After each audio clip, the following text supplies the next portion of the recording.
Hi friends, आज मी आपल्याला Shravan special रवा नारळाचे लाडू करून दाखवते।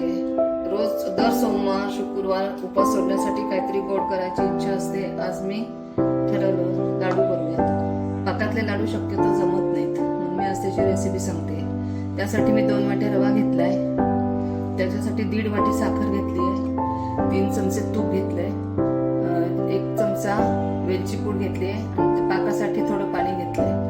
नारळ तर आहेच आहे। आता मी नारळ खरवडून घेते। आता मी लाडूसाठी लागणारा नारळ खरवडून घेते।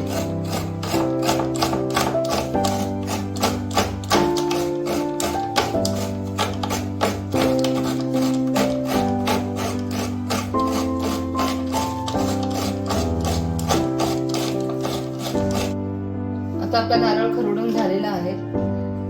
आता आपल्याला 2 वाट्या रव्यासाठी अर्धी वाटी पाऊण वाटी नारळ घ्यायचा आहे, तो मी घेतलेला आहे। आता कट ठेवते।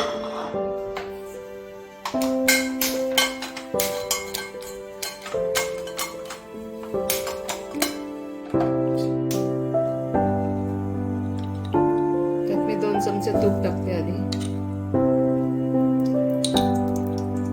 तूप तापले की मी त्यात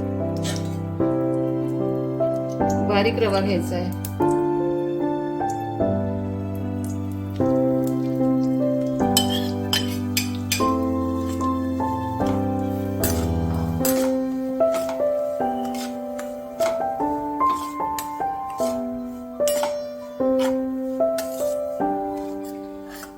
आता रवा थोडासा भाजून होत आला की आपण त्यात खोलेला नारळ टाकायचा।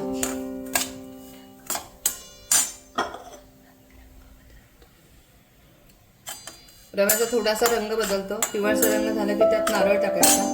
नारळ आणि रवा एकत्र चांगलं खरपूस भाजून घ्यायचं।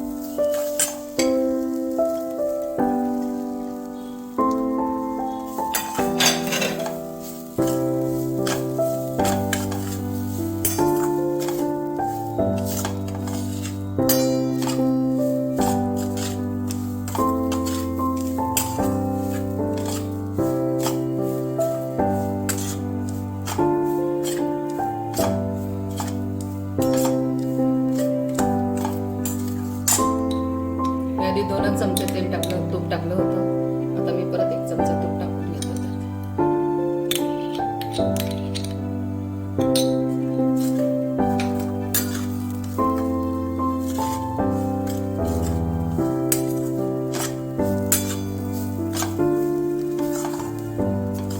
या लाडूला तूप थोडं कमी असेल तरी चालतं।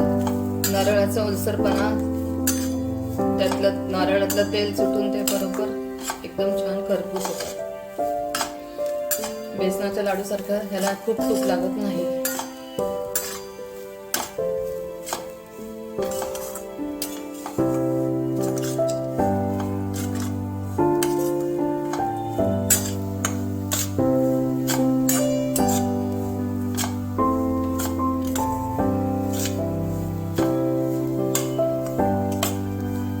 आता आपण साईडला साखरेचा पाक करायला ठेवूया।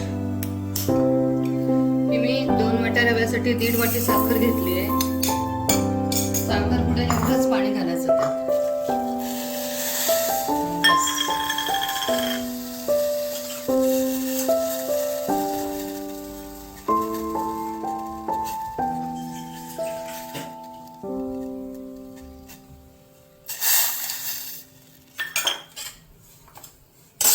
तर ते हलवत राहायचं, नाही तर खाली साखर काळी होऊन जायची।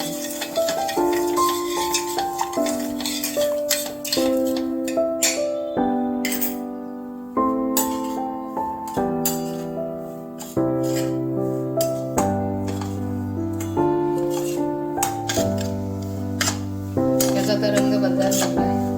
आपला आता 2 मिनिटं रवा भाजून घेऊ। खूप रवा भाजायचा नाही, तर लाडू लालसर होतो। आता मी रवा भाजून झालाय, गॅस बंद करते। कढई जेवढी गरम आहे त्यात अजून थोडासा होईल।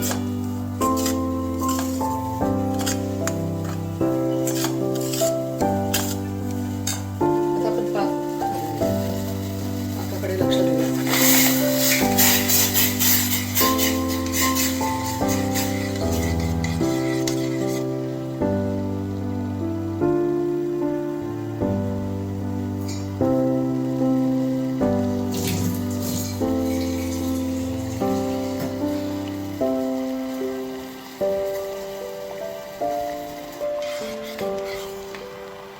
याला एक तारी पाक करायचा आहे. याला एक तारी पाक करायचा आहे. एक तारीपेक्षा थोडासा जास्त केला तर लाडू लवकर वळायला येतात आणि एक तारी केला तर 3-4 तास लागतात लाडू वळायला. पण जेवढं जास्त वेळ लाडू वळायला लागेल तेवढा छान चवदार लाडू लागतो, कारण त्या रव्याच्या कणाकणात पाक मुरतो. खूप पटकन लाडू वळायला आला की त्याची चव अजिबात चांगली लागत नाही.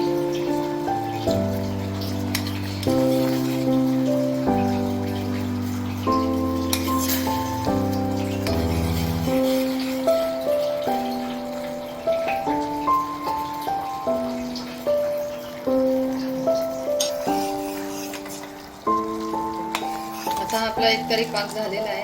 अजून 2 मिनिटं त्याला उकळू द्यायचा. हे बघा, 2 मिनिटांनी तो पाक ह्याच्यात ओतून द्यायचा भाजलेल्या रव्यामध्ये.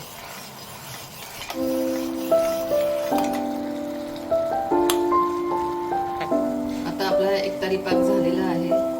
तो आता मी या लाडूच्या भांड्यात रव्यामध्ये सगळं ओतून घेते.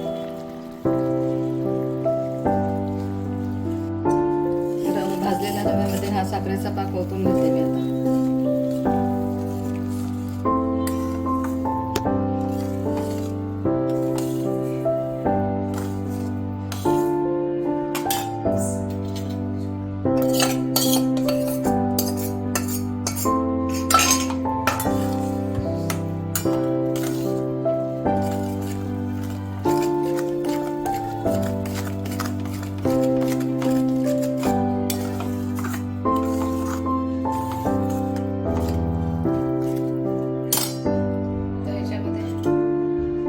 वेलचीची पूड टाकायची आपल्याला.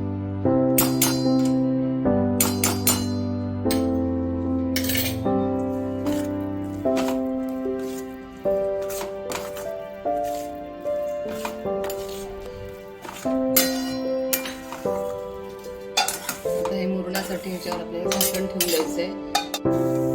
आता हे 1 तासापूर्वी आपण पाकात टाकून ठेवलं होतं लाडूचं, ते बरोबर झालंय. आता मी लाडू करण्यासाठी भाजलेला रवा पाकात टाकला होता आणि 1 तासापूर्वी मी सांगितलं होतं की 1 तास लागेल मुरायला. त्याप्रमाणे आता 1 तास झालेला आहे. आता मी लाडू करते त्याचे.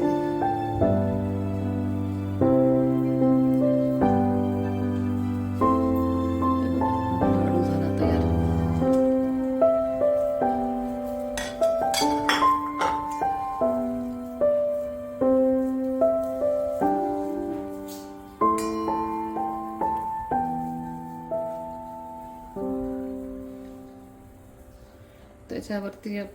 त्याच्यावर आपण ड्रायफ्रूट लावू शकतो. मी काजूचे तुकडे लावलेत अर्धा करून. आणि हा लाडू वळायला पाक जर पक्का आपला व्यवस्थित झाला ना तर लाडू वळायला बिलकुल त्रास होत नाही. एकदम इझिली लाडू वळले जातात. पण पाक चुकला की लाडूची पूर्ण वाट लागते. फ्रेंड्स, आपले लाडू हे तयार झालेले आहेत. एकदम टेस्टी आणि सॉफ्ट लाडू आहेत. हे मी तुम्हाला दाखवण्यासाठी याच्याकडे तसे तर 15 ते 20 लाडू होतात.